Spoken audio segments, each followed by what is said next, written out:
दोस्तों ये इनके सामने लगा है जो भगवान के लिए डेली दूध देती है।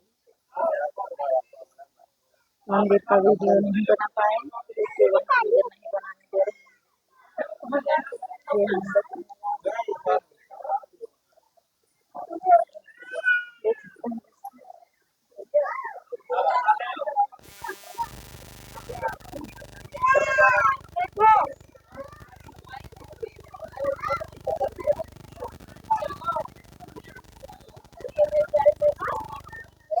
हाँ सुना दे।